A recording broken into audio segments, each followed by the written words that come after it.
A igreja deve sempre ser grata a Deus pelo povo judeu. E o povo judeu deixou um importante legado para a igreja de Nosso Senhor Jesus Cristo. E é justo que façamos referência nesse estudo que estamos a apresentar acerca de Israel e a igreja. Esse já é o terceiro vídeo que estamos postando de uma forma condensada, resumida, acerca do assunto Israel e a igreja. Gálatas capítulo 6, verso 16. E a todos quantos andarem de conformidade com esta regra, paz e misericórdia sejam sobre eles e sobre o Israel de Deus. Bom, então vamos dar sequência falando sobre Israel e a igreja, e hoje faço questão de traçar um pouco o paralelismo aí, que contrasta ambos, né? Israel e a igreja. E eu me aproprio de comentários do Manual de Escatologia e ao mesmo tempo também de um curso dispensacionalista que foi ministrado no Seminário Instituto Batista Beriano, condensando uma coisa e outra, olhando as passagens. Fez muito sentido, eu queria partilhar com vocês nesta hora esses contrastes que existem entre Israel e a igreja, porque são dois povos distintos, gente, não tem como negar. Israel teve a sua atuação, está hoje deslocado, mas existe como nação, e parte teve o conhecimento de Jesus, indivíduos, é claro, não como nação, e posteriormente Deus vai atar as relações com esse povo. Você pode observar que a partir do nascimento dessa nação, se pode então observar que também, olhando para a igreja, o nascimento da igreja faz sentido e é distinto.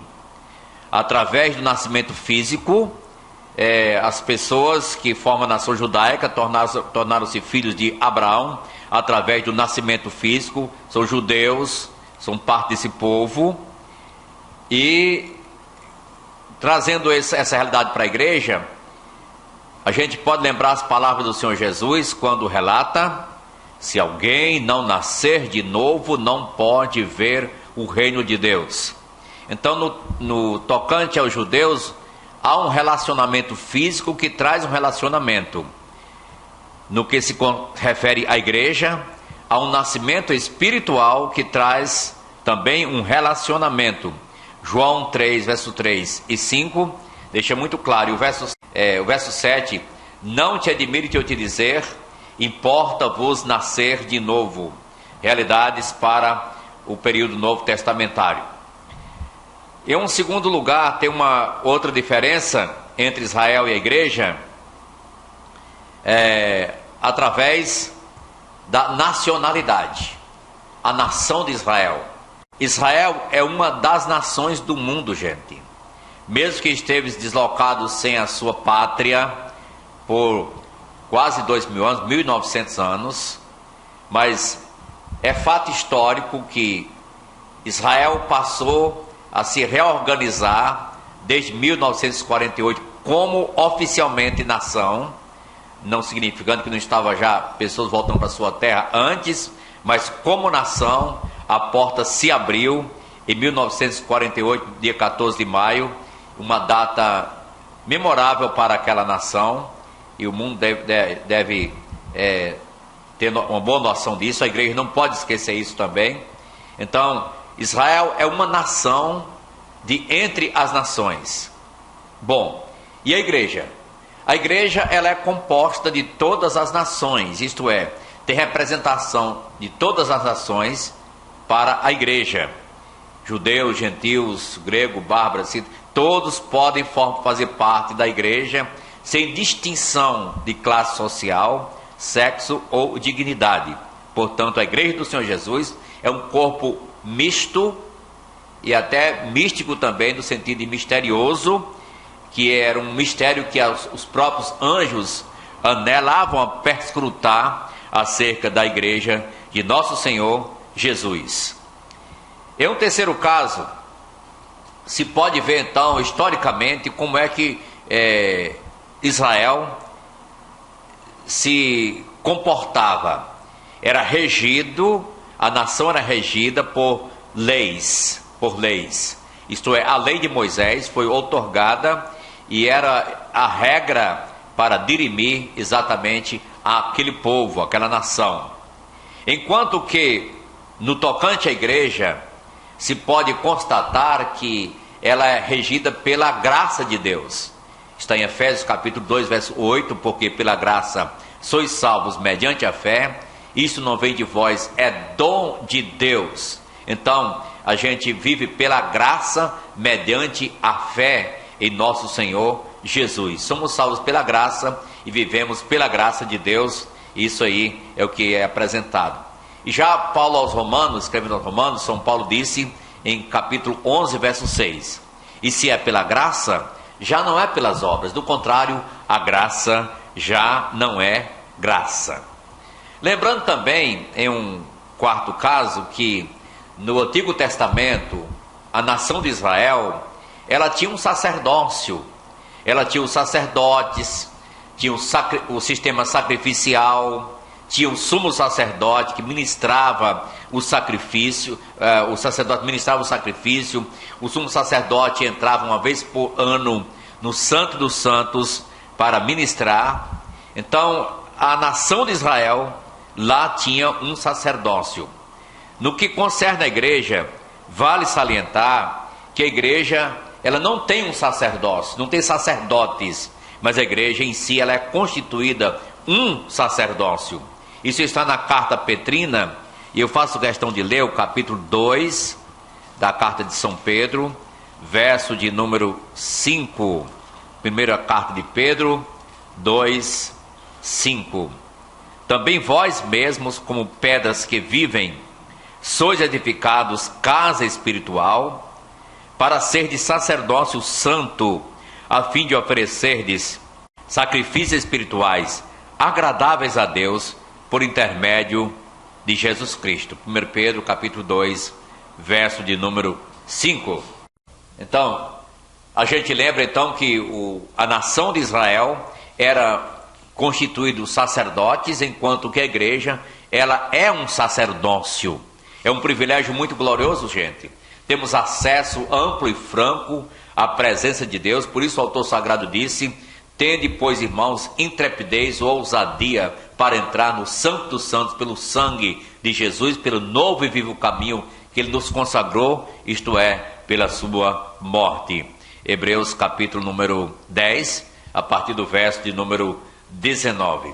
Bem, no que concerne Israel, em um quinto caso, Israel tem como cabeça federal de origem Abraão. Abraão é o pai da nação hebraica. Se bem que ele originalmente não era judeu, né? Mas a descendência sim. Então passou a ser reconhecido exatamente esse homem de Deus. Abraão, cabeça da nação hebraica. Enquanto que no Novo Testamento encontramos outra realidade, em Colossenses, em Efésios. Efésios é o livro que trata de eclesiologia e que apresenta a igreja elevada a um nível celestial, acima nos lugares celestiais. E aqui no capítulo número 5 de Efésios, verso de número 23, eu vou ler Efésios 5, 23, tratando sobre a igreja, assim o diz, Efésios 5, verso de número 23. Cristo é o cabeça da igreja, parte B. Cristo é o cabeça da igreja. Enquanto que para Israel, Abraão é o cabeça, para a igreja, Jesus Cristo, nosso Senhor Jesus, é o cabeça da igreja. Prosseguindo, em um sexto caso, você pode lembrar que no Velho Testamento tem promessas diversificadas, direcionadas à nação de Israel. E as promessas que são direcionadas a Israel, você lendo a história velho-testamentária, vê que as promessas são mais ligadas à terra, são promessas terrenas, ligadas àquele sistema terreno. Enquanto que para a igreja, ela é colocada numa categoria elevadíssima, como disse a carta de Efésios, apresenta a igreja no nível celestial, nos lugares celestiais. É tanto que até pode contrastar o livro de Eclesiastes com o livro de Efésios, porque Eclesiastes descreve a vida debaixo do sol, enquanto que Efésios, que trata sobre a igreja, apresenta a vida acima do sol. Então, são promessas celestiais que são direcionadas à igreja, porque Filipenses 3, a nossa pátria está nos céus, de onde também aguardamos um Salvador, nosso Senhor Jesus Cristo. As promessas são gloriosas. Em outro caso também, em um sétimo lugar, se vê sobre a atuação do Espírito Santo. No que concerne a Israel, o Espírito Santo de Deus vinha temporariamente, ocasionalmente, sobre um profeta, sobre um rei, sobre homens, para ministrar em situações diversificadas, e logo retornava. Enquanto que o Senhor Jesus disse: não vos deixarei órfãos, mas enviarei outro Consolador, a fim de que esteja para sempre convosco. Enviarei o Consolador, a fim de que esteja para sempre convosco. Então, o Espírito Santo veio, Atos 2, no dia de Pentecostes, inaugurou a igreja e passou a habitar na igreja, de forma que a igreja é habitada pelo Espírito Santo coletivamente, mas também individualmente. Cada crente é templo do Espírito Santo de Deus.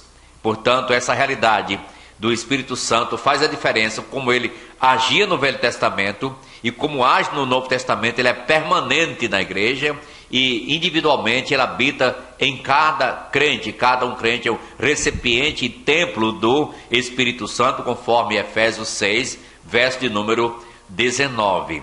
Lembrando também que é o Espírito Santo que nos coloca dentro do corpo de Cristo, isto é o que se chama batismo com o Espírito Santo. É o ato pelo qual nos tornamos membros do corpo de nosso Senhor Jesus Cristo, conforme 1 Coríntios, capítulo número 12, verso de número 13, está escrito exatamente assim. Bom, deixe-me só ler essa passagem, 1 Coríntios, capítulo número 12, verso de número 13. Pois em um só Espírito todos nós fomos batizados em um corpo, quer judeus, quer gregos, quer escravos, quer livres, e a todos nós foi dado beber de um só Espírito. Então o Espírito Santo coloca o crente dentro, como membro do corpo de nosso Senhor Jesus. Eu quero trazer também uma outra analogia que está apresentada, em um oitavo caso, que trata sobre o casamento, o matrimônio. Nesse contexto, você há de convir que Israel é distinto da igreja, porque Israel é reconhecido no Antigo Testamento como a esposa de Deus, enquanto que no Novo Testamento a igreja é a noiva do Senhor Jesus Cristo. Veja, eu deixo somente uma passagem, tem várias no Velho Testamento, você pode ver isso, mas eu quero ler Isaías capítulo 54, Isaías 54, lerei versos 5 e 6. Isaías: porque o teu Criador é o teu marido, o Senhor dos exércitos é o seu nome, e o Santo de Israel é o teu Redentor. Ele é chamado o Deus de toda a terra. Porque o Senhor te chamou como a mulher desamparada e de espírito abatido, como a mulher da mocidade que fora repudiada, diz o teu Deus. Isaías 54, versos 5 e 6. Esse tom muda completamente quando se trata da igreja do Senhor Jesus e o Novo Testamento. E eu lerei na segunda carta aos Coríntios, capítulo número 11, verso de número 2. Porque zelo por vós com zelo de Deus, visto que vos tenho preparado para vos apresentar como virgem pura a um só esposo, que é Cristo. A igreja é a noiva de Jesus, e Cristo então é o noivo da igreja. Então você pode ver que no Velho Testamento Israel era a esposa de Deus, e no Novo Testamento a igreja é a noiva de nosso Senhor Jesus. No setor escatológico ou profético, no que se trata do futuro, Israel segundo a Bíblia, vai enfrentar um julgamento. É claro que vai. Mesmo que já está acontecendo, pode dizer assim, estão sofrendo as consequências de sua desobediência e rebeldia, mas Israel sofrerá um julgamento futuro no que concerne a grande tribulação, sobre a qual o Senhor Jesus Cristo falou, que nesse tempo haverá grande tribulação, como desde o princípio do mundo até agora não tem havido, nem haverá jamais. Está em Mateus capítulo número 24, verso 21. Então, o julgamento que vem para Israel, Mateus 25, haverá um julgamento das nações. Haverá um julgamento das nações e os judeus que forem salvos vão entrar para o reino, os demais não. Os salvos entrarão para o reino. Bem, enquanto que no que concerne a igreja, não haverá julgamento para a igreja. Foi Jesus quem o disse, gente. Quem ouve a minha palavra e crê naquele que me enviou, o que acontece? Tem a vida eterna. Não entrará em condenação, ou juízo, julgamento, mas passou de onde? Da morte para a vida. São Paulo reitera, Romanos 8:1. Agora, pois, nenhuma condenação há para os que estão em Cristo Jesus. Então veja que há uma grande diferença. Israel experimentará julgamento, a igreja não. Mas o ministério de Israel e o ministério da igreja tem alguma diferença? Israel foi posto para ser uma influência para as nações da terra. Isso fica bem claro em Gênesis 12, quando Deus escolhe a Abraão. A igreja é constituída uma agência missionária desde a sua fundação, uma agência de missões estrangeiras até, pode-se dizer assim. No que concerne Jesus antes de subir ao céu, ele comissionou isso bem claro à igreja, quando ele disse: ide por todo mundo, pregai o evangelho a toda criatura. Em Atos capítulo 5, capítulo 1, verso 8, recebereis o poder ao descer sobre vós o Espírito Santo e ser-me-eis testemunhas, tanto em Jerusalém como em toda a Judéia e Samaria e até os confins da terra. Como demonstração da universalidade da obra missionária, surgiu até o fenômeno de falar em línguas diversificadas que as pessoas entendiam, até ouviam em suas próprias línguas. Foi mais de ouvir do que falar ali, porque cada um estava escutando em sua própria língua, e o dom de língua estava também nesse contexto, em 1 Coríntios capítulos 12 a 14. O Senhor Jesus Cristo é o que para Israel? Eles esperam o Messias prometido, eles esperam o rei para Israel. Enquanto que no Novo Testamento, para a igreja, o Senhor Jesus Cristo é o nosso Salvador, o Senhor é o noivo da igreja e é o cabeça da igreja. Isso é distinto, temos lido a passagem, não preciso repetir, mas lembra que Jesus é o noivo da igreja, é o cabeça da igreja, então é quem rege a sua igreja, ele é o nosso pastor, quem vai na frente e que devemos segui-lo. Já quando se fala da volta de Jesus, sobre a volta de Cristo, para os judeus, para Israel, o Senhor Jesus Cristo virá como um rei, e esse rei irá estabelecer o seu reino lá em Jerusalém. Ele reinará na sua própria terra. Israel habitará na sua terra. E ele vai trazer até todos que estão fora do seu habitat para a sua terra, para ali estar. Vai mandar os anjos de buscar. Vai reunir os seus escolhidos de uma a outra extremidade da terra. Seus judeus voltarão para a sua terra. Mateus 24, verso de número 31. Enquanto que para a igreja ele vem buscá-la para uma realidade celestial, para as bodas do casamento. Acontecerá o casamento do noivo com a noiva nos céus, na casa do Pai, como era o costume dos casamentos velho-testamentários. É distinto, não é? E por último, lembrando que o Senhor Jesus, ele deu 2 discursos antes de partir aqui da terra. Um falando para os judeus.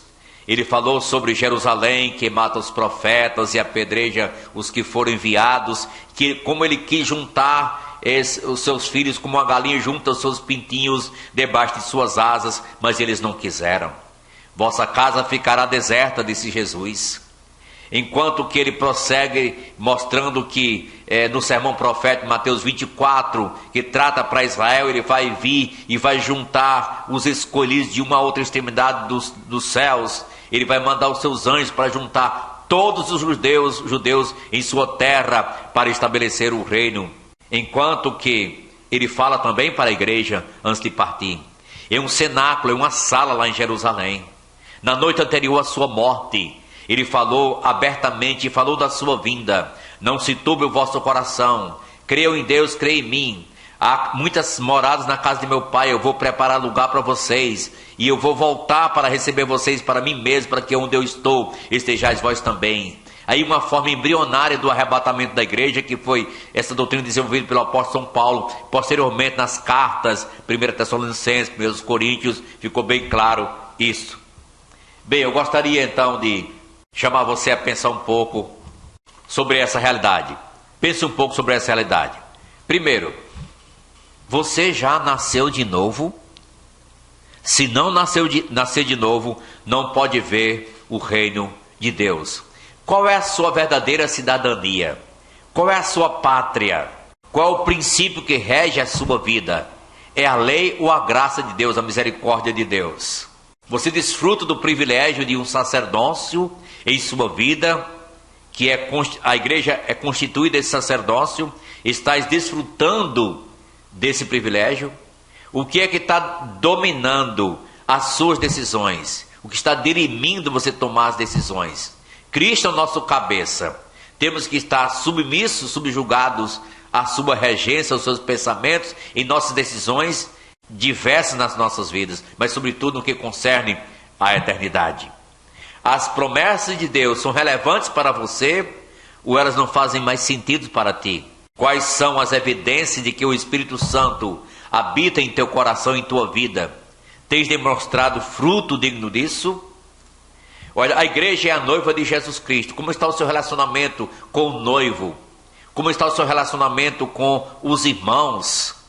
E a expectativa da volta gloriosa de que Ele vem para nos buscar? Muito bem.